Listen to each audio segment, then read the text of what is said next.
So, I met this girl during my freshman year who I'll call Jane.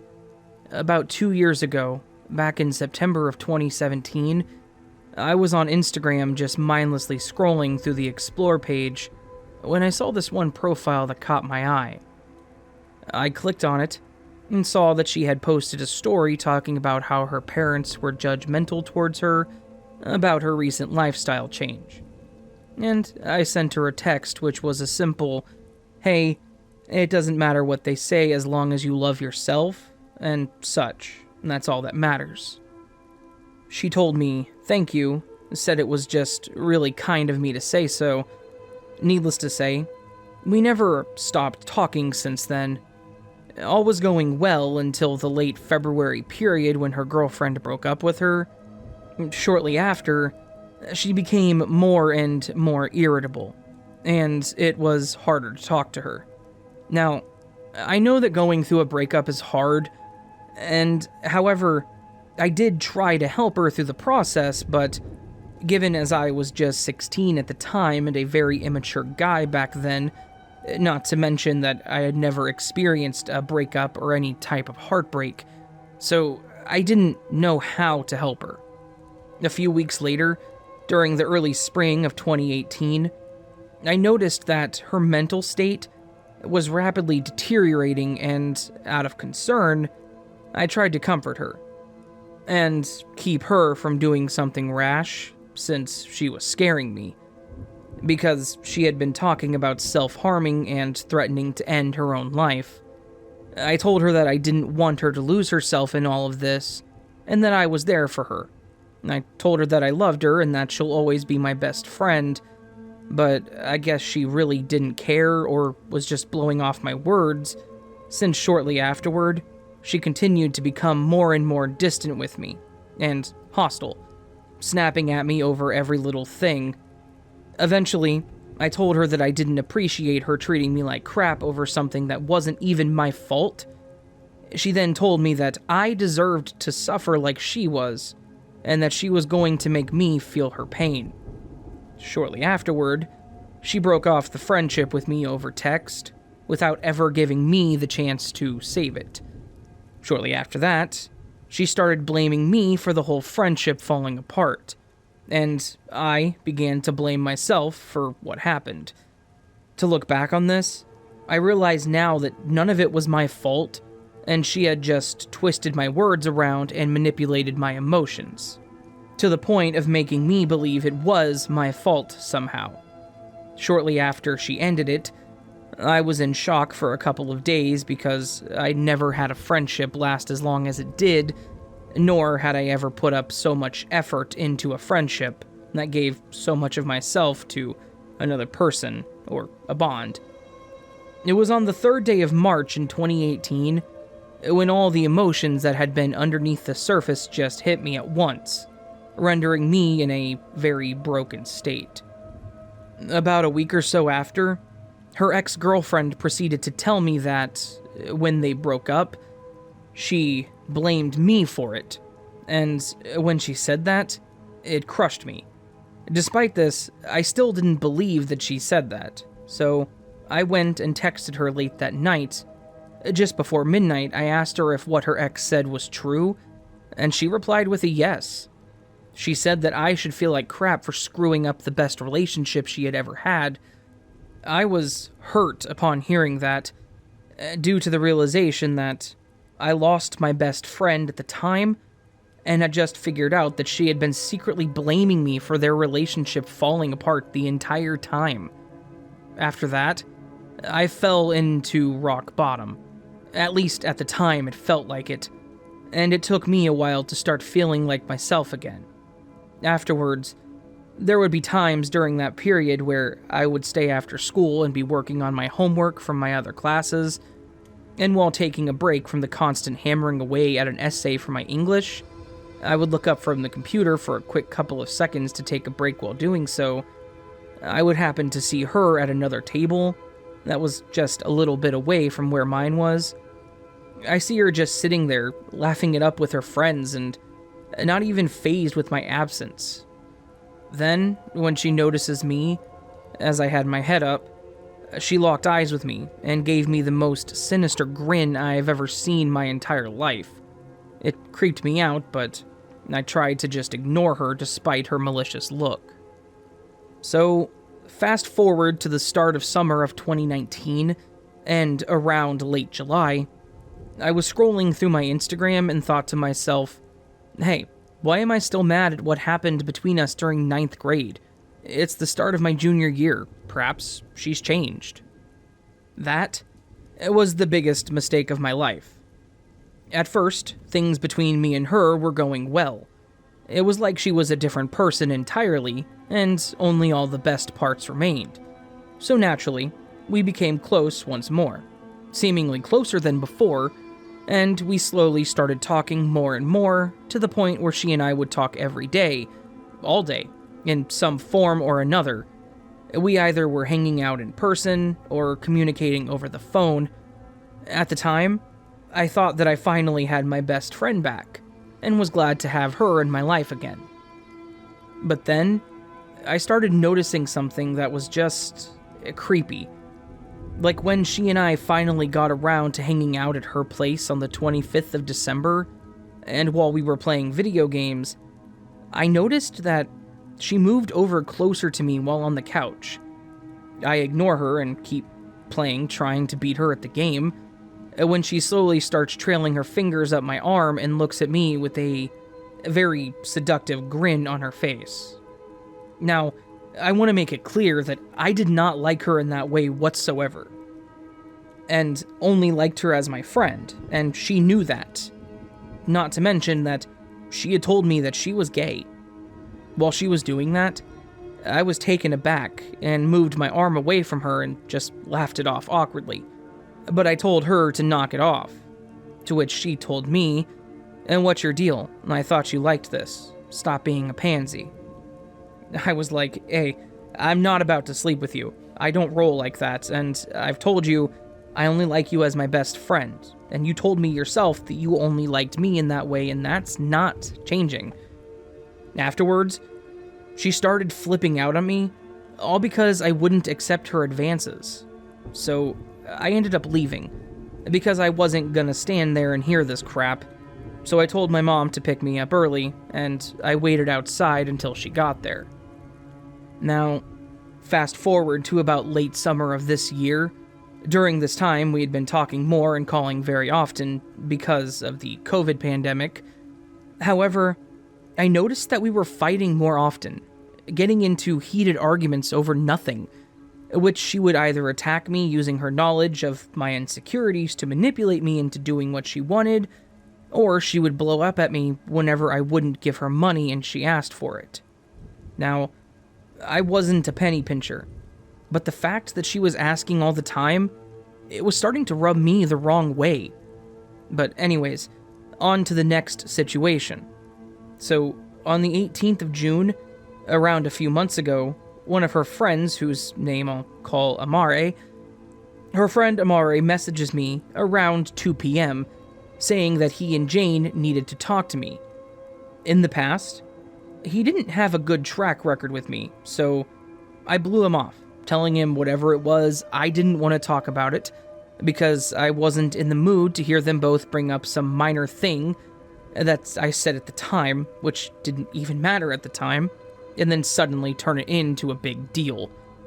He then proceeded to tell me stuff like to man up and listen to him speak, as well as crap like, stop being a pansy and listen to her, you don't have a choice. Keep in mind, this is the same asshole who previously, back in May, was calling me an attention seeker and told me that I should just keep my mental issues to myself, and that it's better to just kill yourself quietly so no one will have to deal with the annoyance of trying to save you. So, since Jane was better friends with him, and after blocking him, I told her what he had been saying, and I asked her to talk to him, since I didn't know him, and nothing I was saying was getting through to him. She gave me a half-assed answer, pretty much telling me just block him, and I don't know what to tell you, and crap like, well, you must have done something to piss him off. She kept insisting that I trust her and just to listen to both of them. I was taken aback by this, but I actually believed her.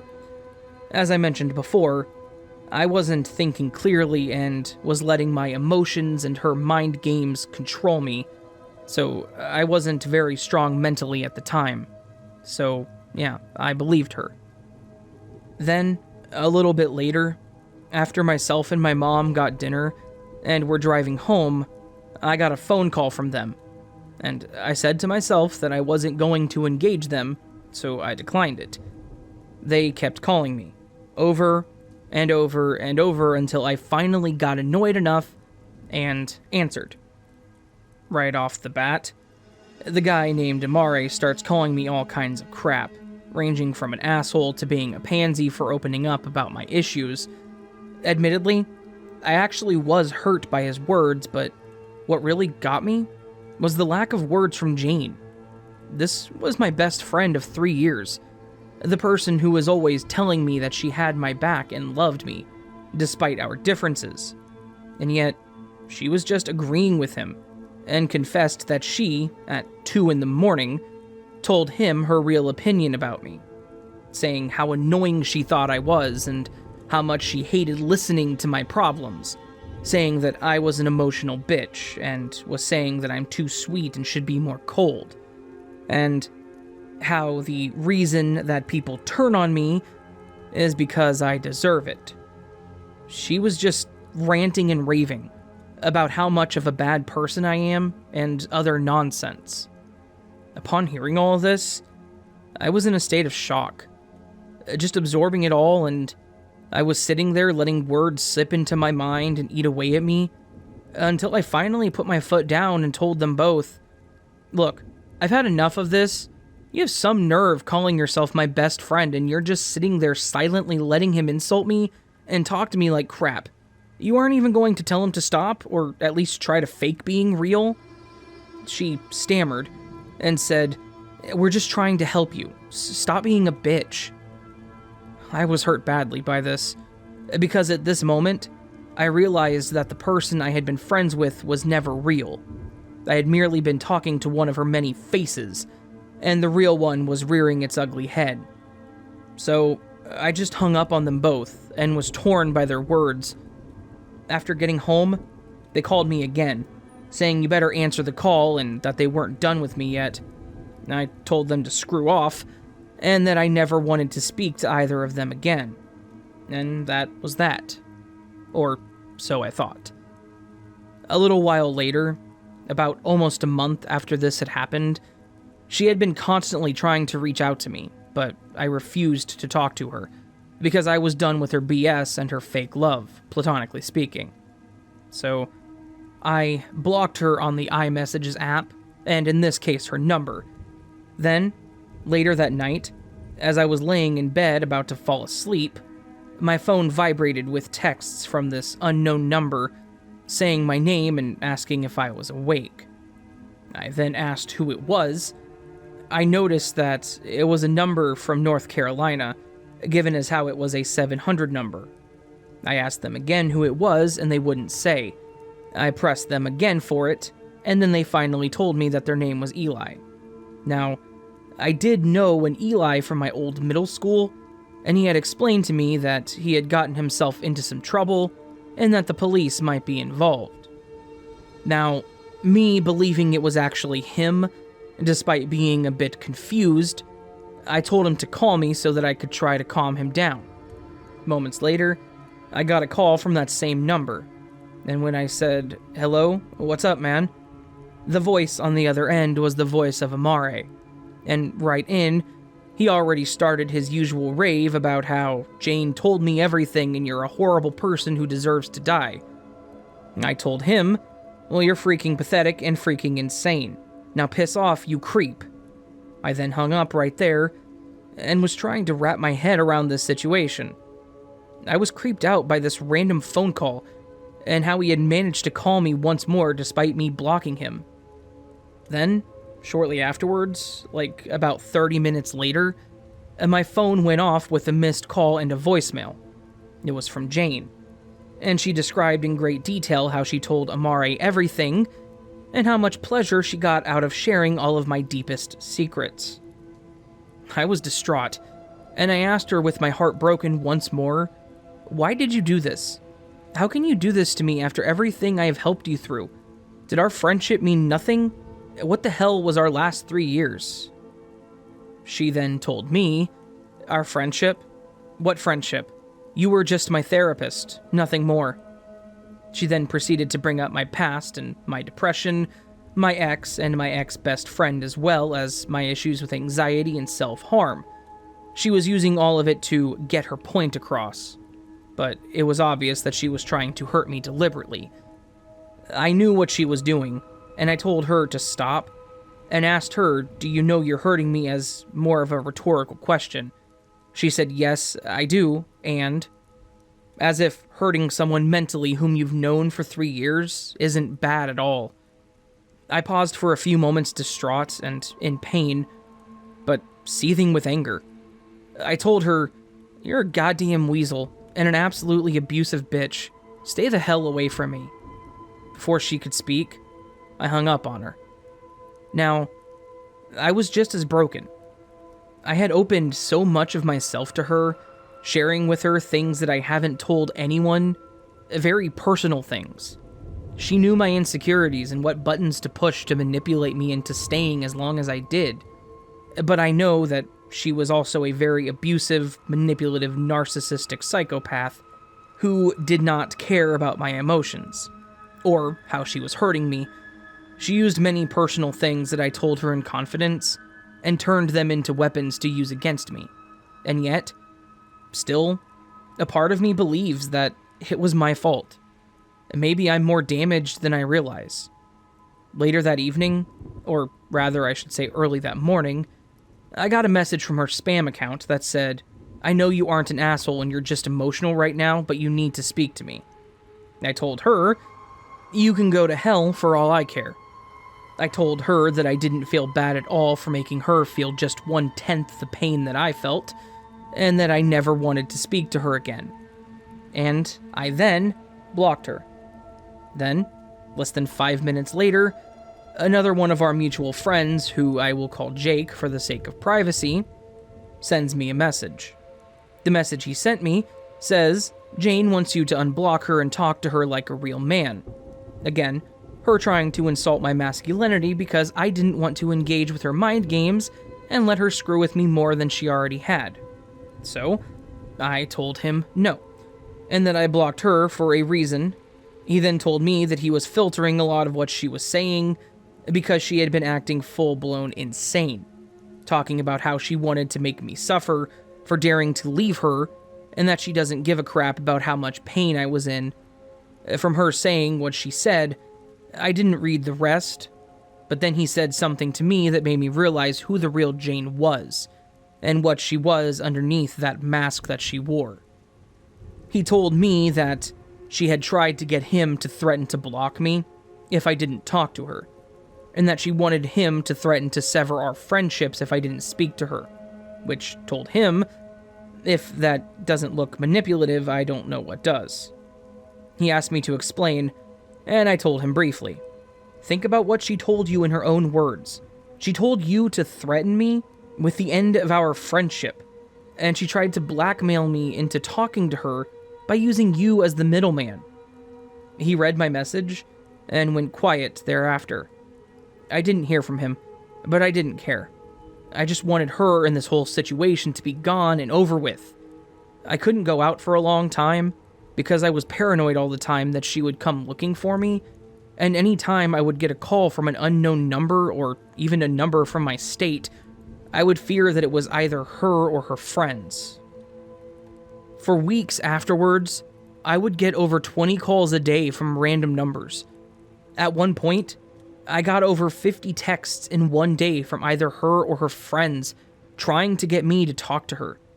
I tried to block them, but they could just use those fake numbers. I was miserable and anxious all the damn time. Then, I got a text from someone who again was one of her mutual friends, who sent me an image that showed some chats on her story.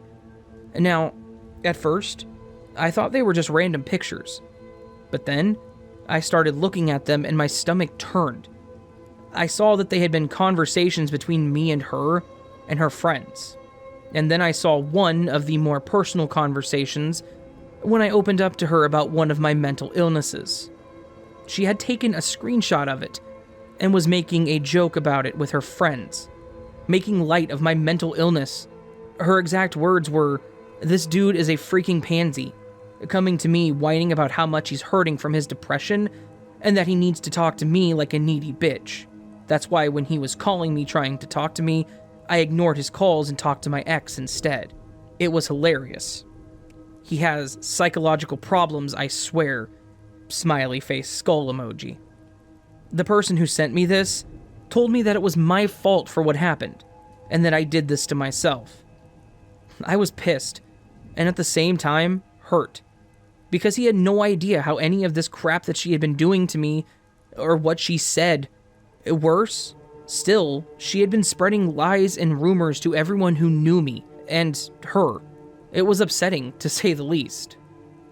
Immediately afterwards, I blocked him, and tried my best to move on with my life despite the feeling of betrayal and the whirlwind of other emotions. So then, August finally rolls around, and it seems like all is good with school starting up again, and it being my last year in high school. I just wanted to focus on my own life and my future, so that's what I did. Online school, for the most part, was good and easy. Life was starting to look up for me, until the 13th of August at around 11 p.m. I woke up from an evening nap to find that I had 2 new voicemails from an unknown number. All it showed was that it was from North Carolina. So, when I went to listen to it, the person's voice didn't really register properly to me at the time, but then I heard her voice and I literally froze, and it sent me back to a state of fear and anxiety. She was on a group call with her friends, and seeing as what they were saying right off the bat, which was crap like, "You should just kill yourself and do the world a favor, and no wonder your ex-girlfriend left you, you aren't a real man." Yes, all this coming from the bitch who boasted constantly about how much she'd have my back, and that she was a real one. Then, in a moment of need, or when it came time for her to put her money where her mouth was, she proved to not only be a coward, but anything but a best friend during this time. I wasn't having any of her BS, so I stopped listening and just tried to go back to sleep. When I woke up in the morning, I had found that she had actually made a new account and had added my personal Instagram to a group chat with her friends and my ex, and the messages were just disgusting. Her saying messed up crap like how much she wanted to see me thrown in jail and how much I would be violated in jail, and the other people in the chat were applauding her for this. I felt violated in a way that she had been sharing all of my information, such as my address and my trusted secrets about myself and what problems I had been dealing with at home. It showed how she was laughing about me and mocking the seriousness of the situations that I went through during the years of 2017 to 2019. And needless to say, I was horrified and disturbed by this. Stupidly enough, I didn't save the chats. I just got so caught up in wanting to not see them that I just deleted the messages from my inbox. The latest incident took place on the 18th of September, with her now claiming that I had been harassing her, which was complete BS, given as how I hadn't spoken to her or reached out to her since the 18th of June, to which she threatened to call the police once again, trying to use my fear and manipulation to get me back in that state of fear that she had enjoyed seeing me in so much. Though I didn't show it, I was pretty terrified from this, because I have my future, my career, and everything else on the line here, so I've been pretty shaken up since then, because I don't know how much crap she had saved from our chats, and just how far she would go with this situation and such. And all of this before I chose to leave the friendship on my own terms. To this very day, I'm paranoid when I go to school, because I don't know how many people she's told or gotten involved with, which given as how my high school years have been anything but pleasant. Heck, I had a kid threaten to stab me in between the ribs. After all, I was just trying to make friends with his girlfriend. But yeah, Jane, the crazy, abusive bitch who tried to ruin my reputation and who tried to make me feel ashamed for having mental illnesses. Let's not meet again.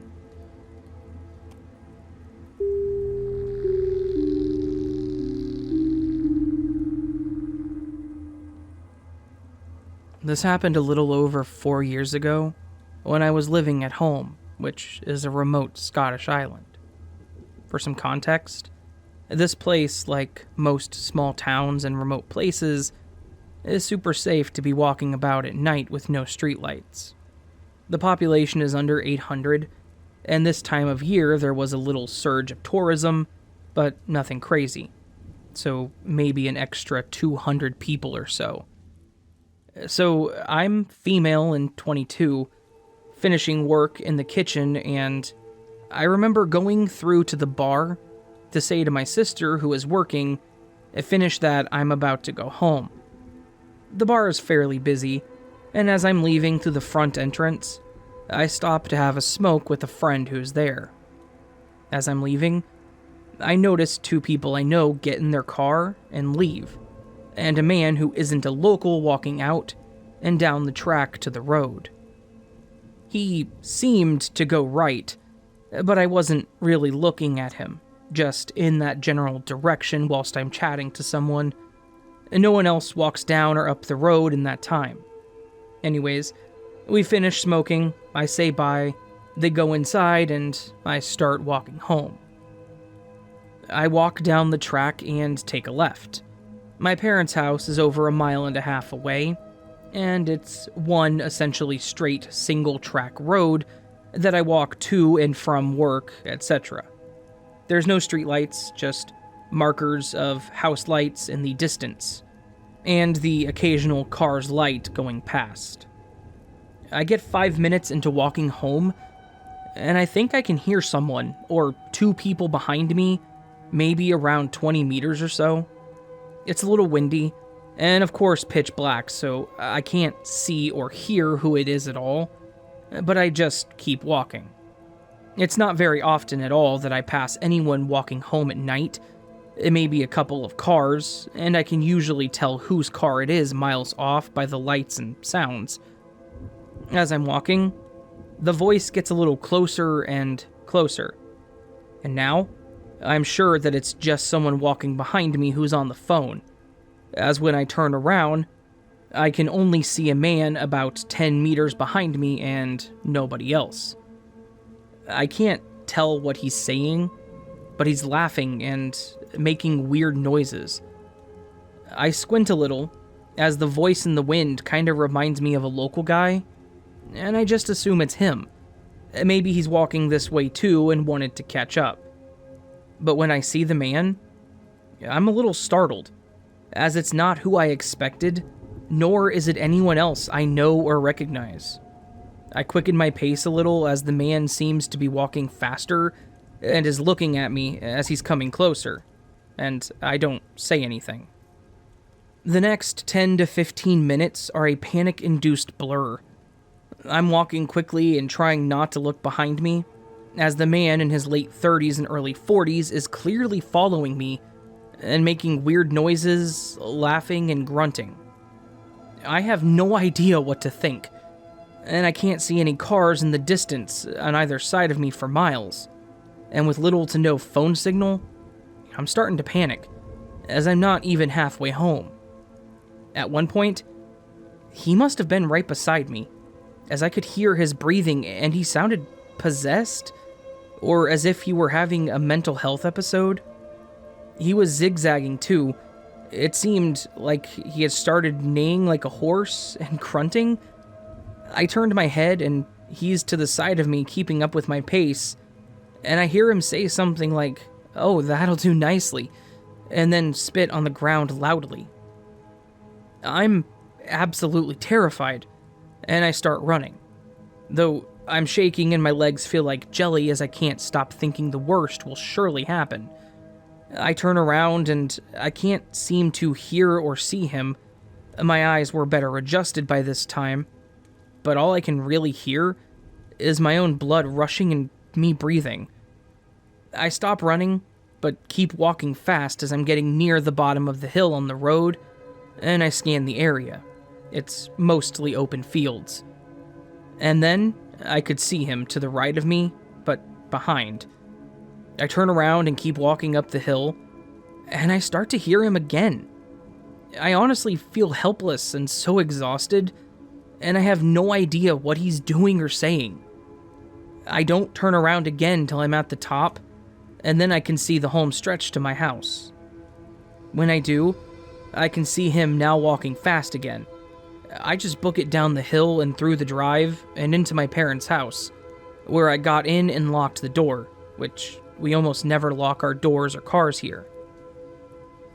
My mom comes through quickly, as I must have been loud getting in, and looks at me and says, "You're white as a sheet. Are you okay?"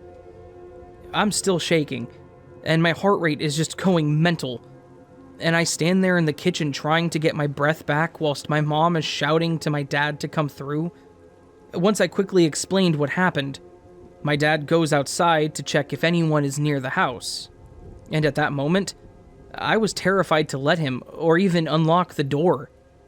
When my parents asked for a description of the man, it was then that I remembered the guy who left in the other direction from work. Immediately after, I phoned my sister at work to tell her what happened, and that Dad would come pick her up from work unless she could get a lift, as there was no way she was walking home alone if that guy was still out there. Cut forward the next day at work, and I'm asking my manager and anyone else at work if they recognize the description of the man who left about the same time I did. No one could say for certain if they would recognize him again, and he wasn't a guest at the hotel either. He was fairly average build / description, but definitely had a receding dark hairline and glasses. For about a week after, neither me nor my sister walked home from work at night. I'm so glad that nothing bad actually happened, or that he even touched me, but the experience was so surreal and had me feeling so vulnerable and alone in a situation that I would normally feel safe, and not even remotely scared of walking home in the dark. Since then, I've only had one similar encounter of being followed, but in a completely different environment. Though the first experience ended up giving me a panic attack after the last time, luckily I had a friend waiting for me. So now, I've had this overriding fear of walking home at night myself for 4 years, at that point 2.5, and I'm still trying to undo it.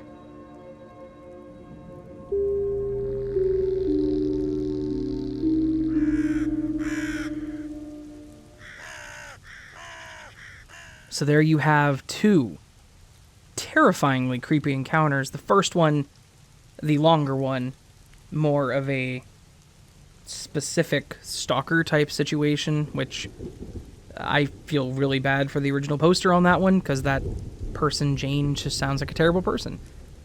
The second being one of those middle of the night, why am I being followed by this absolute creeper situation? So, to both of the Redditors, I say I'm sorry you had to deal with that, but thank you for letting me narrate your story. As it always is with these creepy encounter stories, I hope that somebody can listen to this and potentially realize if they're in a similar situation, what they should and shouldn't do, that they're not alone, etc. Education as well as entertainment in the end. So, thank you both. Thank you to everyone who listened, and if you did like this and would like more like this, please consider joining the Nevermore. To do so, all you gotta do is hit that subscribe button, bell icon next to it, follow me on social media, and then consider subscribing to my Patreon or like the channel memberships, both of which are optional, but both are greatly appreciated. All people who do all those things get early access to my stuff. Yeah, it's good stuff. Anyway, I hope you all have a beautiful day, and I will see you on the next video, but until then, sleep well.